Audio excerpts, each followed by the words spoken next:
तेज हो गई है। मंत्रिमंडल में और भी कई नाम जुड़ सकते हैं जिन पर चर्चा का बाजार गर्म है। देखिए रिपोर्ट।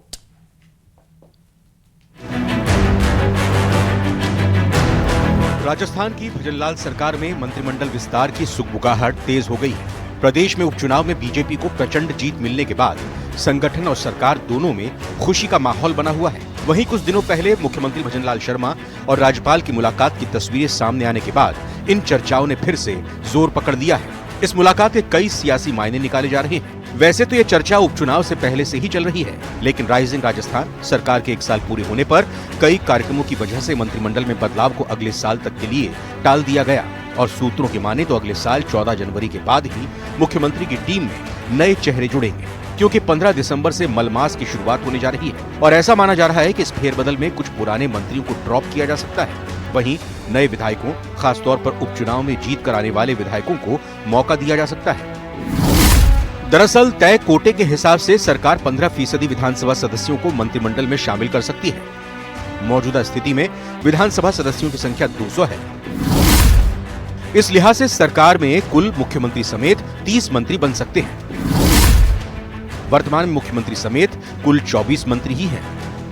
अब चर्चा है कि सरकार का 1 साल पूरा हो गया है और उपचुनाव भी संपन्न हो गए हैं। ऐसे में सरकार अपने मंत्रियों के कोटे को पूरा करेगी ताकि सरकार के कामकाज को तेजी दी जा सके। राजनीति के जानकार कहते हैं कि सालों बाद खींवसर विधानसभा सीट पर बीजेपी को जीत मिली है, इसलिए वहां से जीत कर आने वाले रेवंत राम डांगा को मंत्री पद दिया जा सकता है। वहीं झुंझुनू में बीजेपी को दशकों बाद जीत दिलाने वाले राजेंद्र भांभू को मंत्री बनाया जा सकता है। इसके अलावा शांता मीणा के नाम को लेकर भी चर्चाएं हैं। देवली उनियारा सीट और अलवर रामगढ़ पर भी बीजेपी की जीत बड़ी मानी जा रही है। ऐसे में राजेंद्र गुर्जर और सुखवंत सिंह के भी चांस हैं।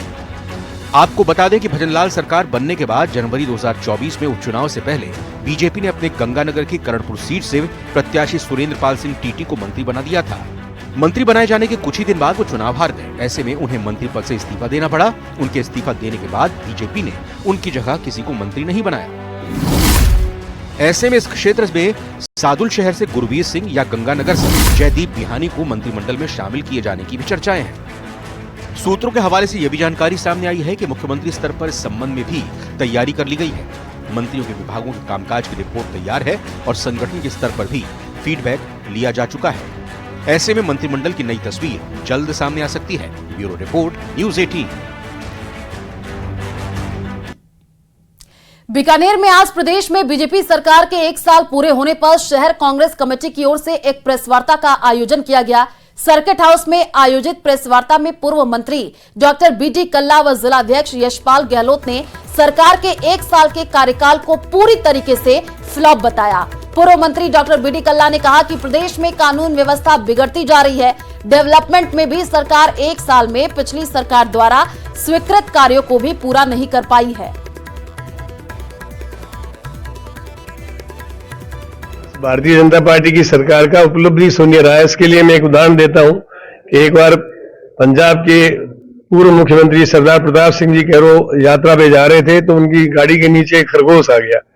वो खरगोश जो मर गया तो उन्होंने उनके साथ चल रहे मुख्य सचिव और डीजी पुलिस को पूछा कि मरा क्यों, तो किसी ने कहा ये चकाचौंध होकर के और रोशनी के कारण से मर गया। किसी ने कहा कि ये इट वाज ए कोइंसिडेंट और ये अचानक भिड़ गया। लेकिन प्रताप सिंह जी कैरो ने कहा ये निर्णय नहीं ले सका।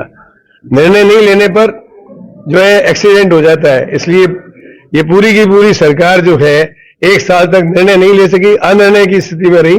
अब इनको आगे आकर के जनता की।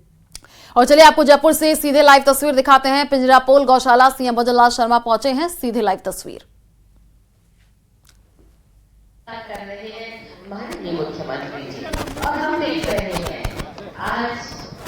तो कार्यक्रम का आयोजन जो है वो किया जा रहा है और सीएम भजनलाल जो पहुंचे हैं जयपुर से, तस्वीर भी आपको दिखा रहे हैं। सीएम भजनलाल जो है कार्यक्रम में पहुंच रहा है। सीएम भजनलाल ने जन्मदिन पर गिरिराज जी मंदिर में पूजा अर्चना की। सरकार के 1 साल पूरा होने पर सीएम भजनलाल ने कई सौगात दी। डीग में 250 करोड़ के विकास कार्यों का शिलान्यास किया। तो तस्वीर आपको दिखा रहे हैं, सीएम भजन लाल आपको दिख रहे हैं जो कि गिरिराज जी मंदिर पहुंचे, वहां पर पूजा अर्चना करते हुए दिखे। दो तस्वीरें हैं। पहली तस्वीर जैसे ही सीएम भजन लाल पहुंचे तो जोरदार स्वागत हुआ। दूसरी तस्वीर में आप सीएम भजन लाल को देख पा रहे हैं जो कि गिरिराज जी मंदिर में पहुंचे और वहां पर विधि विधान से पूजा अर्चना करते हुए दिखे।